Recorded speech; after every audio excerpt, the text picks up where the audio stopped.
Դիանա Գրիգորյանի «Գոյամարդ» հեռուստասերիալի նկարահանումները շարունակվում են, մեր կողմից սիրված դերասաններն էլ շարունակում են մարմնավորել մեզ արդեն հայտնի դրական ու բացասական կերպարները։ Հեռուստասերիալի նկարահանումները շարունակվում են, ընթացքի մեջ են ու հեռուստադիտողներն անհամբերությամբ սպասում են հետաքրքիր զարգացումների։ Նշենք, որ զարգացումները շատ չեն ուշանա, հեռուստադիտողները երկար չեն սպասի հետաքրքիր անակնկալների։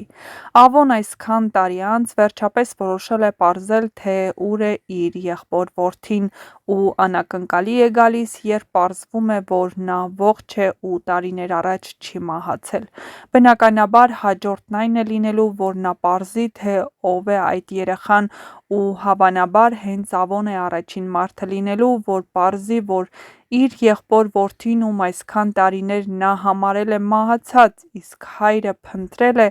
հենց Վովան է, ով այսքան ժամանակ իրենց կողքին է եղել։ Բայց նա ամեն ինչ անելու է, որպեսզի եղբոր որդին հայտնի չդառնա, որովհետև նա իրենով է արել այն գումարները, որը Հունանը հետո Ռաֆի մահից հետո տվել է Ավոյին։ Թե ինչ է սպասվում հետագա սերիաներում, ինչպես է այս գաղտնիքները բացահայտվելու, ով է բացահայտելու, ինչ է սպասվում կերպարներին, կիմանաք շատ շուտով, իսկ այժմ հետաքրքիր անակնկալների բացահայտումներ հենց Դիանա Գրիգորյանի կողմից։ Հիմա մեկ այլ թեմայի մասին խոսենք։ Հունիսի 1-ին Պան Արմենյանի յութուբյան ալիքով մեկնարկեց նոր ձևաչափով հեռուստասերիալ 24 մասից բաղկացած 10 րոպե տևողությամբ։ Շատ մեկնաբանություններ եմ լսել, շատ կարճ է, չենք կարողանում հագենալ, բա մի փոքր երկար անեիք։ Ինչու է սերիալների տևողությունը կարճ։ Երկար ենք անում, ինչու եք այսքան երկար անում, ինչ ձգձգում։ 16 սար, տեսեք ուրիշները ոնց են անում։ Կողմնորոշվեք, ժողովուրդ, կողմնորոշվեք, էլի, կողմնորոշվեք, եւ խնդրում եմ, ինձ այդ 16 ու 20 մասերի տեղը ցույց մի տվեք, վաղուց գիտեմ եւ վաղուց արել եմ, գիտեք երբ եմ արել 20 մաս 16 մասից բաղկացած հեռուստասերիալ, 10 տարի առաջ, 10 չէ, 10 Շատերը չգիտեն դրա մասին եւ անընդհատ ինչ-որ ցույց են տալիս, ինչ-որ մարդիկ էլ, որ 20 մասեր են անում, սկսում են անպագորգոր խոսել, որ տեսեք մենք նման բաներ ենք անում։ Հետո արեք, լավ եք անում, ողջունելի է, որ աշխատում եք առհասարակ, ստեղծագործում եք առհասարակ, շատ ողջունելի է։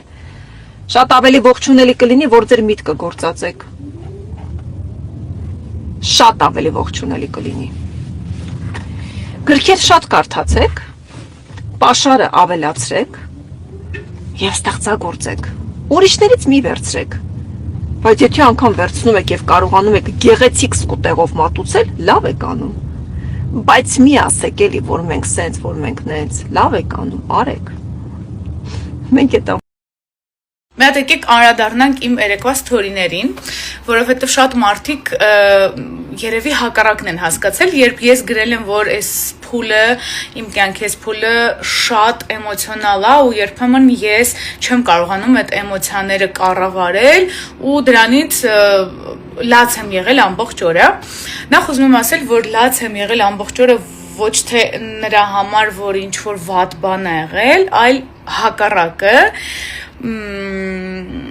Հիմա դրա մասին չեմ ուզում խոսել, անգամ ոչ մի ինտրիգներ, ակնարկներ չեմ ուզում անել, պարզապես չեմ ուզում հիմա այս պահին այդ մասին խոսել, բայց խոստանում եմ, որտեղ իմ կյանքում ինչքան լավ բան լինում է, ու